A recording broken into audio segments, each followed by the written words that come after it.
you look at games on paper, to have somebody like a Henderson and a Huerter on the court at the same time, that's the fun part of tournaments like this, grassroots basketball.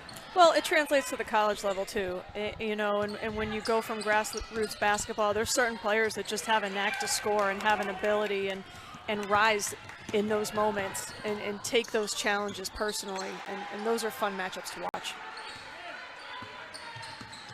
Top of the key, Henderson is guarding Garber as Garber gets a screen, goes to the goal, uses her left and gets it to go. Nice job, Payton Garber from Schalmont, class of 2022, gets to the goal. Those are skills that coaches evaluate and see as well. Players that are comfortable finishing both ways, that's something that's hard to find. And Garber goes to the deck as she got screened there hard. There's a player that's not afraid to mix it up and get a little bit dirty too. As mentioned, Garber from Schalmont, 5'7", class of 2022, did a nice job there. Good screen and then rescreen. She just didn't have her feet set. And Garber with the ball now. Kicks it over for Huerter. They worked on this play. Underneath, up and under, will not go. Patnode can't convert. Saw it coming from the backside, did you? Yeah, well, they had really put an emphasis on getting that backside lob when they needed a basket. So you'll have a timeout on the floor taken by the Royals here. This will be their first, so this will get them a chance to regroup and refresh. You've got Camille Murphy and Nicole DeRose over there, along with Matt Oswald. So those are the folks that make up the Royals coaching contingency and brought this team from the Syracuse area for their first game of the day. As mentioned, the GymRatLive is going to give everybody an opportunity to play multiple games. Everybody will play at least 3. A couple teams are going to play 4 games. And I know it's early in the day, but you have to start giving thanks at some point. The job that the GymRatLive staff did, and John Kamak is the guy who has kind of facilitated everything, not just for us, but for all the teams.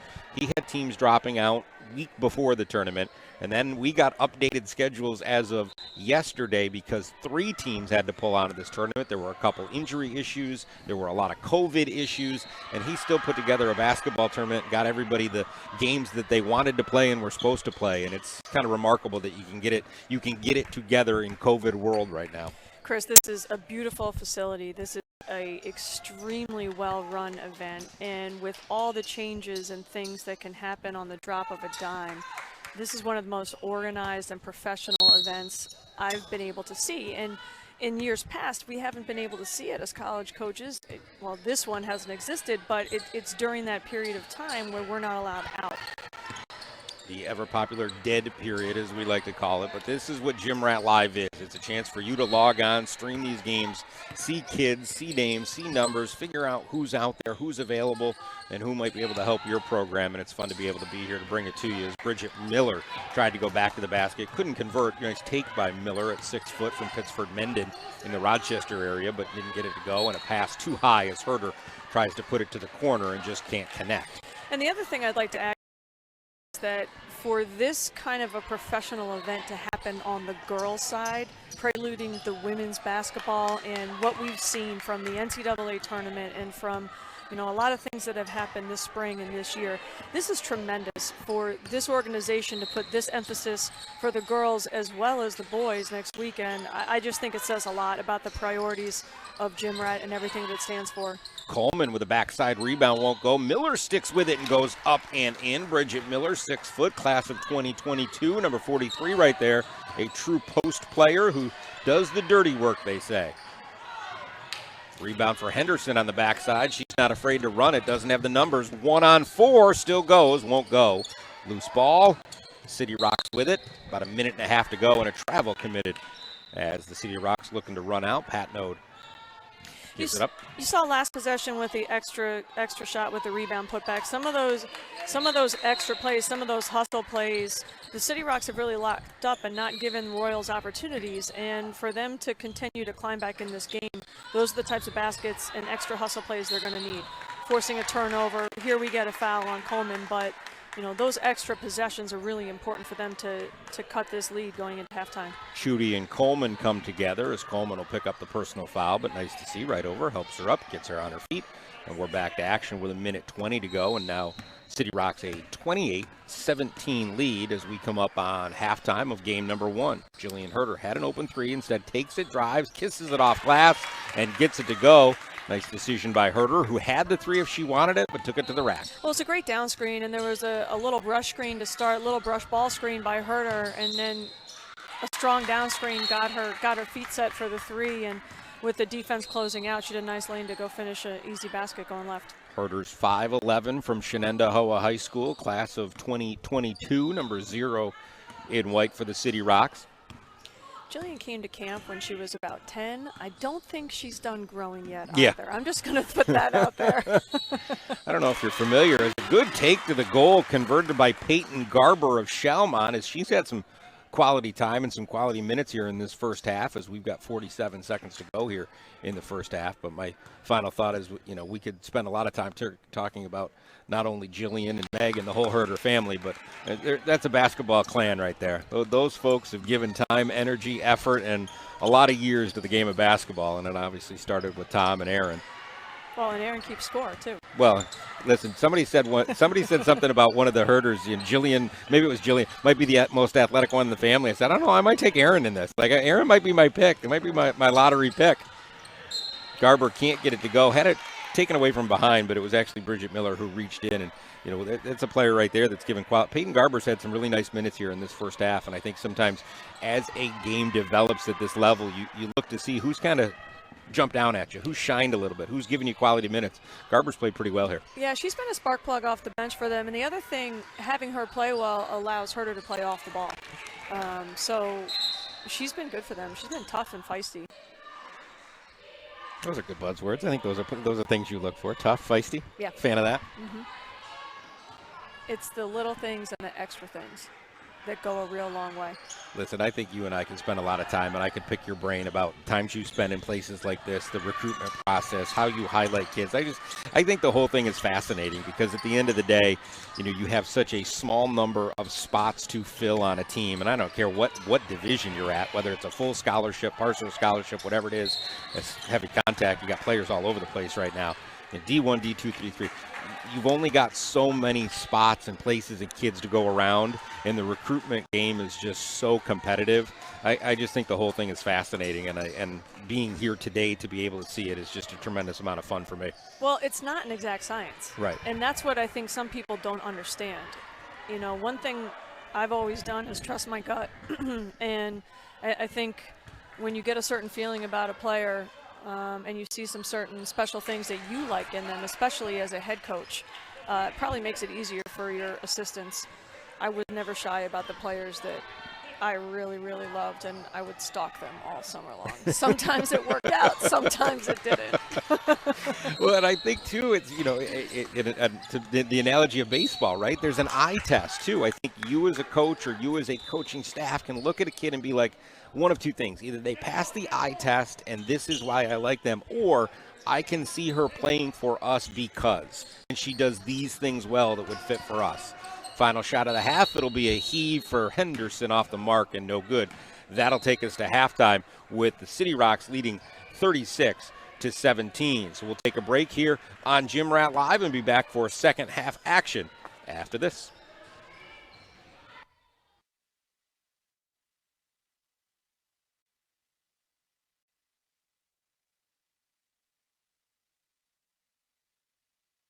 The GymRat Challenge is added to a roster by their coach. Once the coach adds a player to the roster, there's automated emails and text messages that are sent to the player and to the player's parent, alerting them that they've been added to a roster for a GymRat event. In that email, we ask that the player or the parent verify the roster information that's been submitted by the coach. It's a very important part of the recruiting process that you follow through and do that, for a couple of reasons. One, we want to make sure that college coaches are viewing accurate information on all players in our database. College coaches are searching that database and utilizing the tools in the GymRat Recruiting Index 365 days out of the year, not just during the event. So maintaining accuracy is super important. Two, once you verify your data, your recruiting profile is automatically generated into the system. So the verification process is the initial entry point into the GymRat Recruiting Index. Now, there's two parts to that verification process. To use the GymRat system in any way, shape, or form, you have to have a GymRat account. That's free. That just allows you to interact with the services within our system. Once you verify player data, you then have a player profile in the system. Two different things. The GymRat account is free, and that is the key to let you into the system, just like buying from Amazon. You have to have an Amazon account before you can buy anything from Amazon. Having the player profile allows you to utilize all the tools of the GymRat Recruiting Index.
Brief halftimes here at the GymRatLive. It's a 5-minute, 4-minute, depending on which court you're on halftime.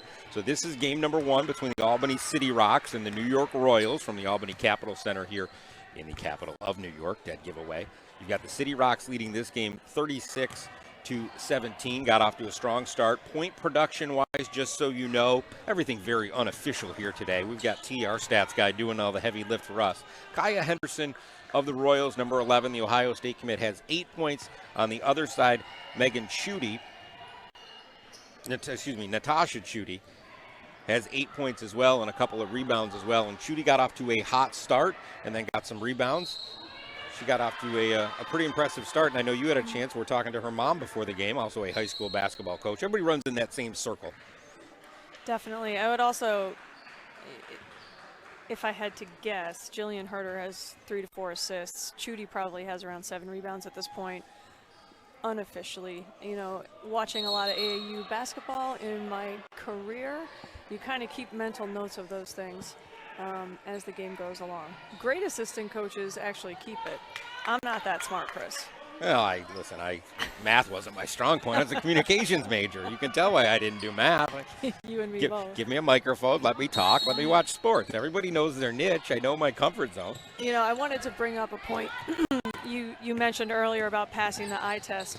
Yes, that's important. And when you walk in a gym as a recruiter, at least I did, I would always try to get there early, watch warm-ups, you know, see how players interact with their coach. But when the lights go on, if you really pay attention and watch, players that are productive in AAU and high school typically are the ones that continue to shine in college. And sometimes something might look great, but it doesn't finish all the time. And other times there's players that can just put the ball in the basket. Liv Muse, number 3, couldn't get that one to go. Kaya Henderson with it goes the other way. Now Anaya Coleman kick it to the corner. The Royals are the team in baby blue. City Rocks in black and white. 16-minute halves in this one as Miller tried to go up. Heavy contact there with Muse as that'll send Bridget Miller, the 6-foot post player from the Rochester area. Yeah, and she used a nice Sigma move there, reverse pivot, got the defense up, crossed over to her left, jump stop, good strong move. Work in the post. What do they say about Miller? Well, they say at 6 foot, she's a strong rebounder, has the ability to get to the goal, can finish with both hands, and maybe the biggest X factor when you're looking for positions, and maybe it's that thing that gets you over the top. They say she's not afraid to do the dirty work. Miller can't convert from the free throw line there. City Rocks move the other way.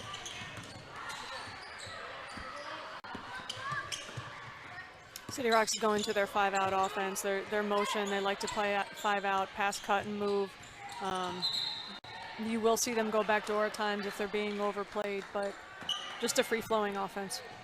Lombardi with a baseline drive there and had it take it away, so turn it over, and the Royals will move the other way with under 15 minutes to go here in this first ball game of the day. We expect up next at, I'll call it 10:20. I don't even know what time it is in the real world right now. You'll have a 16U game between I-90 Elite and the Bay State Jaguars coming up next. So, we had talked in the first half about a flexible schedule as teams couldn't come, didn't come, had to adjust.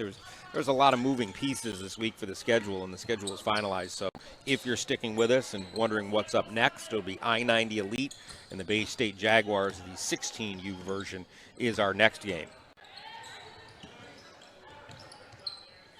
Top of the key 3, just off the back iron, won't go for Louridas, Maren Louridas from Bethlehem, who had positive minutes in the first half. Now the other way, the answer no good, left short by Lily Kennedy. Also a Pittsford Mendon. Got 3 of those players on the Royals squad, all from the Rochester area. And you saw City Rocks work really well together there, just when the Royals thought they had a stop, one more extra pass and a good clean look that didn't go down, but they're playing well together and sharing the basketball. I thought one interesting point you made in the first half, and I didn't get a chance to expand on it, was so with with COVID burnout, right? We've talked about it so much, but with limited practice time for these teams together, for limited game time for high school basketball players or teams, and in some cases not even having a season at all, these games today are almost an extended practice. I mean, as much as you want to play well, win, and pad your own stats, this is almost another practice. Well, it's a chance to play against good competition, and that's something that I was able to talk to most coaches about this week, is how has your team individually and collectively handled the challenges that this year has brought, and where are your kids mentally? So everybody's different. Players from Syracuse might have had more opportunities to play than players in Albany County, and the one common theme that I got from coaches is just how grateful the kids are to have a chance to play and how much they are enjoying their time together. Feigelson with a nice strong take to the goal. That's Sofia Feigelson, class of 2022 from Millbrook. As she goes to the goal, Feigelson has put up good minutes today as well for this City Rocks team. I feel like there's been a lot of that, balance, as far as playing well when you're on the floor for the City Rocks.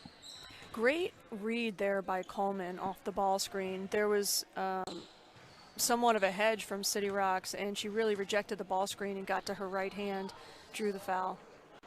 Coleman cannot convert the free throw. Mentioned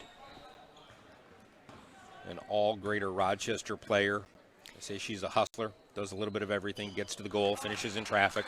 She's a talented player, and in speaking with Coach Otzwalt, there was definitely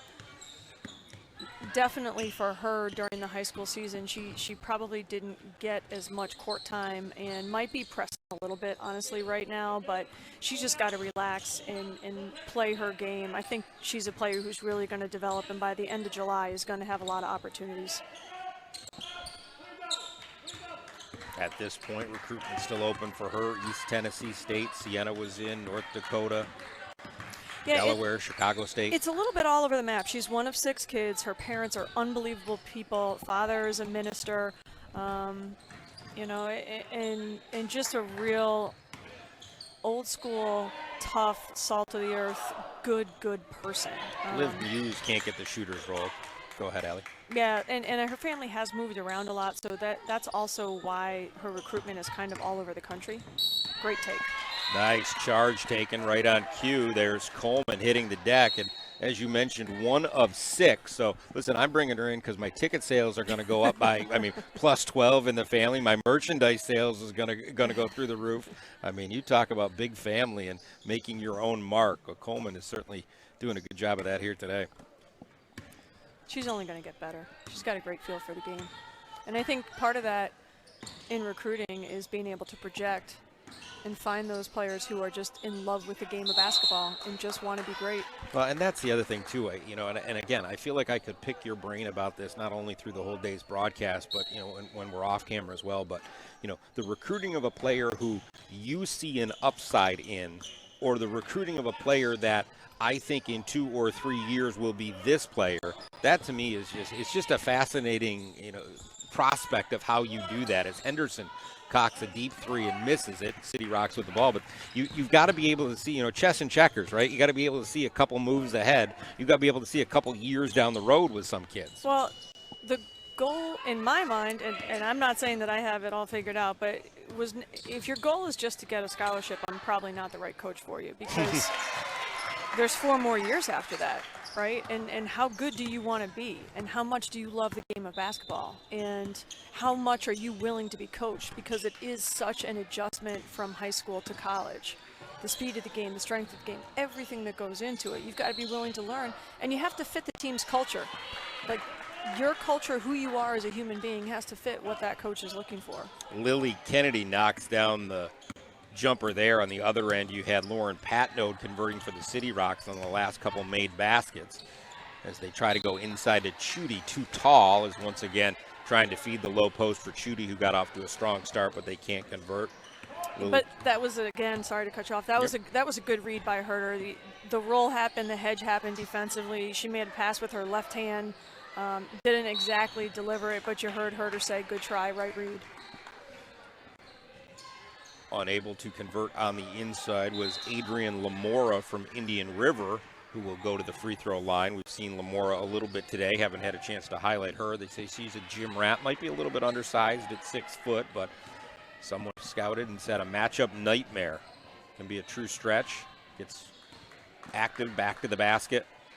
She's gotten the ball on the left block a few times, and her footwork, you know, you could tell she wanted to go baseline, and it seemed like City Rocks was cutting that off. So being able to be versatile and finish both ways will come in handy there. Huerter with a long one, nice snap pass there, gets it to Feigelson. Huerter has it back, top of the key. You see City Rocks really settling the ball down and using their half-court offense now. They got out early in transition, and now you can see them really working to try to get the looks they want. Wide open look on the inside. Patnode wants that one back because she was as open as you're going to be. The 6'1 class of 2023 from Saratoga isn't going to miss many of those, but that was a good play design and execution, just off by a hiccup there for the City Rocks. And give credit to the screener, right? She doesn't get open there without a great screen. Inside, Chudy up and under with the reversal on the double team, as this has been a pretty good performance by Natasha Chudy, number 14. She finishes. Got 3 around the basket, and the Royals just cannot convert, but they come away with the loose ball. There is the aforementioned Coleman, who we like so much. She'll go 3-on-1 and then kick it back, and Lily Kennedy camps out and waits, and she does a good job, the 5'10 player from Pittsford Mendon, Nice the shovel recipient. pass. Nice shovel pass on the drive. Really read the help well. Lane cut off as Kennedy steps in front. Good defensive play by number 20, Lily Kennedy, as now they're going to double Chudy because she has become a problem here in this game with the City Rocks almost doubled up now, 43-22. on the Royals. That's Chudy such a great read. won't go. You saw a double ball screen, a horns look, and a roll off of that, and they got the mismatch with Henderson, and tough non-finish there, but for a guard to be able to recognize a post player in isolation on that player was a great pass. Nice take by Adrian Lamora, the Indian River 6-footer, class of 2022, as she goes up, under, off glass and gets it to go. An all CNY selection. Actually shoots it at 42% from deep, and one of the scouting reports said she's good for 20 and 10 every night, so you'll take that if you can get your hands on it.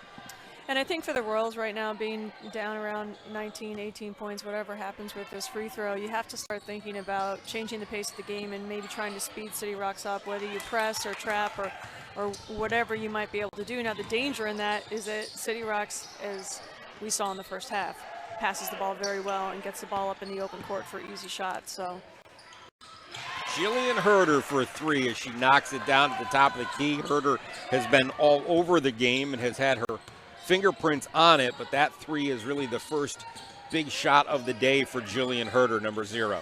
she doesn't force things, and she makes open shots. Baseline Henderson converts on the other end as Kaya Henderson played well in that first half, gets the bucket there. 10 points in the game for Kaya Henderson. And now leaking the other way is Henderson. 1-on-3 pull-up free throw line just off the elbow, backs out, and on the boards again as Lamora has become very active here in the second half. We did not get a chance to call her name much in the first half, but Adrian Lamora, number 23, has become an impact player for the Royals. Great read in transition on the pull-up by Henderson. There That's we go. a tough one with the left falling away from the basket as she gets it to go. Being able to score on different levels, especially if you're going to play in the Big Ten, being able to get to the basket, being able to knock down threes. Huerter back-to-back threes at the top of the key, and Coach Tom Huerter wants a timeout to get his team a quick breather. Back-to-back threes for Jillian Huerter, and a pure shot you will not see more than that. Well, and it was also a good transition look. They pushed her through. She got a back screen and then got a good down screen, coming to her right hand, getting her feet set. She's got a real quick release. 8 points for Huerter as she went back-to-back